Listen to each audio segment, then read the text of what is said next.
Hey, this is Chad with Drawn and Cornered. It is November 3rd, 2021, and we just got off of election night. Now, this is kind of midtermy. It's not even technically midterms. It's just a off-year election, so we're dealing with governors, mayors, lieutenant governors, things like that. None of the majors, but it was still a very important night for a couple of reasons, and I'm going to tell you what happened and then kind of why I think both sides are getting this a little bit wrong. First off, the big race that everybody was kind of keeping an eye on was the race in Virginia between Glenn Youngkin and Terry McAuliffe. Now, the reason why this drew so much attention is because Biden had won that state handily just a year ago. And it seemed as though even early August that Terry McAuliffe was in a runaway. He was going to win that state by basically the same amount that Joe Biden did. So everything was looking smashing. Then you had Afghanistan, you had some of the border issues, you had the economic information as far as inflation is concerned, a bunch of things kind of cascading all at once from Biden's corner. You had the school issue becoming a much bigger deal in Virginia than probably anywhere else in the country. You had Terry McAuliffe saying that parents don't need to be a part of designing curriculum for their kids. That's something that the school should be left up to do. That's kind of what we trust them to do.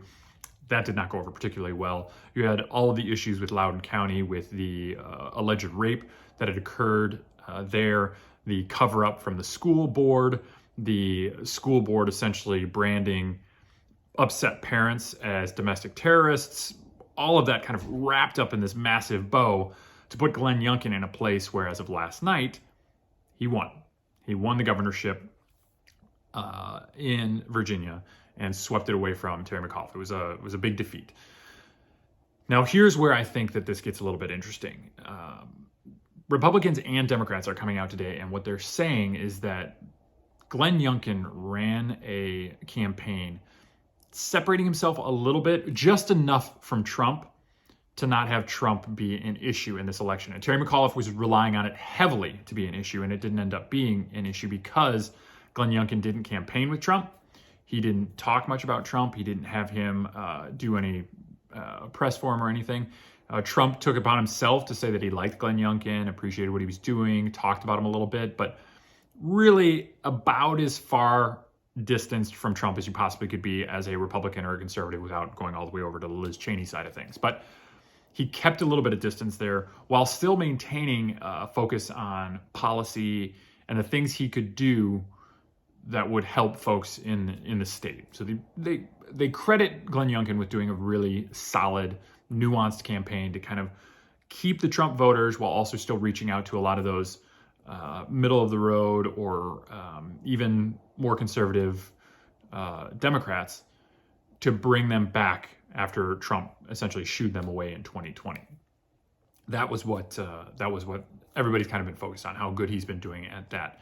They're also talking about this being a referendum on Joe Biden's policies and how, at this point today, everybody's maybe rethinking their support or getting in line behind Joe Biden because it seems that everything is so unpopular that he's been doing, and they kind of want to distance themselves from Joe Biden. Joe Biden came out and campaigned for Terry McAuliffe. So did Obama.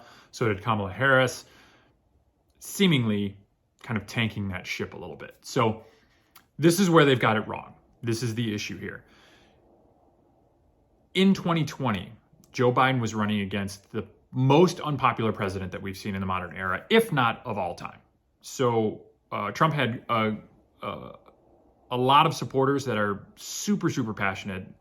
I would argue some maybe even a little bit crazy passionate. But he's also got detractors and critics that are just as passionate, just as interested in seeing him never come anywhere near political office. So when you engaged that demographic or those demographics in the 2020 election, there was a ton of support thrown behind Joe Biden for that, just anti-Trump. It was like 70% of Joe Biden's support was simply anti-Trump feelings, right? There's nobody who's actually interested in Joe Biden. They just didn't want it to be Trump. The mistake that Democrats made, and specifically Joe Biden, is he saw all of that passion against Trump and thought it was passion for him. He thought it was a mandate for him and his policies and moving in that direction. And he's been saying that since day one, that this is what the American people have always wanted. You're like, no. They just didn't want Trump. You could have been anything. You could have been a nothing. And that's what they were voting for, just to keep Trump out, not necessarily for your policies, for the things that you're interested in, for you as a person, as a personality, anything. None of that mattered. You just weren't Trump. And that's why you got elected. Flip into last night, and everybody is on the right, and again, also on the left, are saying that this is a referendum on Joe Biden's policies. Like, this is everybody coming out against Joe Biden and pushing hard against that. And I don't think that's the case. I think, again, what you're seeing here is this is just Glenn Youngkin not being Trump. He's easier to vote for all of those people that didn't vote for Trump and specifically voted for Joe Biden to keep away from Trump.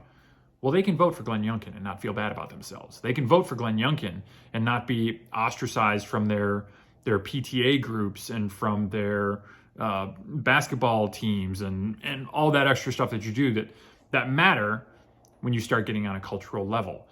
They were able to vote for Glenn Youngkin with a clean conscience, which would not have been possible with Trump because he was such a terrible human being in a bunch of different capacities, seemingly. That's what this is about. And absolutely, did the Loudoun County thing help them out at all? No. Did the Terry McAuliffe running an awful campaign, which is also not factored into this as well, that Glenn Youngkin might have run a good one, Terry McAuliffe ran an awful campaign, said some really boneheaded things on the campaign trail, and that ultimately led to him cascading down and having some major issues to try and dig out of, even to the point where the night before the election, he's campaigning with Randy Weingarten of the Teachers Association, which just ties you further into that schooling side. And somebody brought it up and said this really well. There's a lot more parents concerned about schools than there are teachers concerned about schools. And that's assuming even that teachers are all on the same side there, which I don't think they are. But if you're going to try and hit one of those two, seems like going after the parents is going to be your larger voting population, and those are the people you really want to make happy. Terry McAuliffe did not do that well at all. So that led to Glenn Youngkin and ultimately winning that. But I don't know that Glenn Youngkin has a mandate against Joe Biden, or necessarily a mandate even for what he wants to do. He just wasn't Trump and was the more stable of the two options there. So they threw him in there. It's as simple as that. You also saw the lieutenant governor in Virginia go to the first woman of color, first person of color, actually, I believe. First woman of color, at least. Ex-Marine, former Marine, and another Republican. The AG went Republican as well. So Virginia just overnight went from blue or purple to red immediately, which will have downstream effects on anybody who's supporting the Build Back Better bill, who's supporting Joe Biden's policies broadly. It seems as though this could be the nail in the coffin of Joe Biden's first term, because in a couple of months, we'll be getting into the midterm season, and nobody's going to want to try and do anything outrageous at that time. So I would be surprised if we get anything outside of the infrastructure bill at this point. Just nobody's going to sign up for Build Back Better at this point. It's just not. It's not feasible. It's not recommended. Anybody who's on a fringe side or even center has to be looking at this race as a possibility of a bellwether for how they're going to go in the midterms. So I don't see that happening. The other big thing that happened is the vaccines are now accepted for children. So all the way down to 5 can get the vaccines. I want to be very clear about just how dangerous COVID is. Again, I know that we're on YouTube, so I don't want to diminish that at all. That since September 13th, cases and deaths have been plummeting significantly. Doesn't mean that COVID isn't still wildly dangerous and something you should be concerned about every waking hour. It absolutely is. If you look at the vaccinated versus the unvaccinated, it's still almost entirely on the unvaccinated side. So if you have the vaccine, you're pretty much safe and everything looks pretty good for you. Still be very, very scared of COVID all the time, though. Don't misunderstand me. You can be vaccinated and be very, very good, almost without any issue, but you should still be scared all of the time. I don't want to be misunderstood there. As far as state trends, it seems as though people are forgetting this is a disease of proximity and duration. right? So if you're around people that have it for long enough and close enough, you're going to get it. If you look at the way that people act in general, when the weather gets cold or super hot, everybody goes indoors, right? And they spend more time indoors in tight, confined places with each other. That's what you're seeing. So the states that are having the biggest issues are the ones that are going inside right now, the ones that are starting to feel the weather systems. That's what's going to happen. So as we move into winter, you're going to start seeing this COVID kind of resurge a little bit in those areas. Seems only standard. Now, the big deal is that this is all going out to kids. So let's just talk about how kids have been doing. Since October of 2020, we have looked at under 18 kids are roughly running about 1 hospital admission a day all the way through. So whether it was Delta or not, doesn't really change anything. About 1 hospitalization a day. Deaths obviously far lower than that also. But this is an emergency use authorization. The emergency for kids 5 to 11, which is even lower than obviously the 18-year-old and under. Less than 1 hospitalization a day, far less than 1 death a day. But it's an emergency. So get your kids vaccinated, don't get them vaccinated. It's up to you.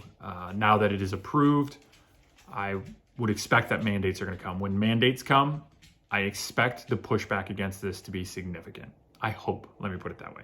I hope the pushback against this is significant because the danger levels here are terrifyingly scary, but also super, super low. Something you should be horrified by, but almost non-existent. So if I can run both sides of that. We'll see how it goes, whether those mandates follow. The last thing we're going to talk about really quickly because we have to go. The SCOTUS, the Supreme Court is hearing a case today about a New York gun law and determining how far the Second Amendment stretches.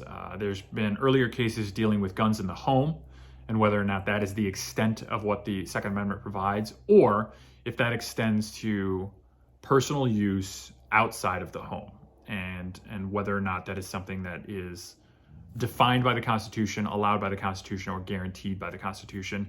We have several new members on the court since these last cases were heard. We've got Amy Coney Barrett, we've got Judge Kavanaugh, we've got Neil Gorsuch. We'll find out where they sit and whether or not their moves are enough to kind of change the way that we look at it. These are all sort of traditionalists. These are guys that are looking at the original intent of the framers, which is very different from how those applications work in modern society and such that people were flexing and bending on. The original intent of the framers should be fairly clear. And if they follow that, New York is going to have a different set of gun laws upon hearing the end of this case. We'll see.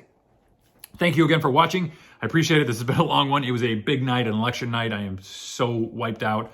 But thank you very much for watching. We do videos like this every day, Monday, Tuesday, Wednesday, Thursday, Friday. If you like this sort of thing with a little bit of news, a little bit of commentary, subscribe to the channel, hit that bell so you get notifications on each one of those days as we drop the video. If you think I'm right, think I'm crazy, want to have some other comment, definitely leave that down below. Thank you very much for watching again. And this is Chad with Drawn and Cornered. We will see you again tomorrow.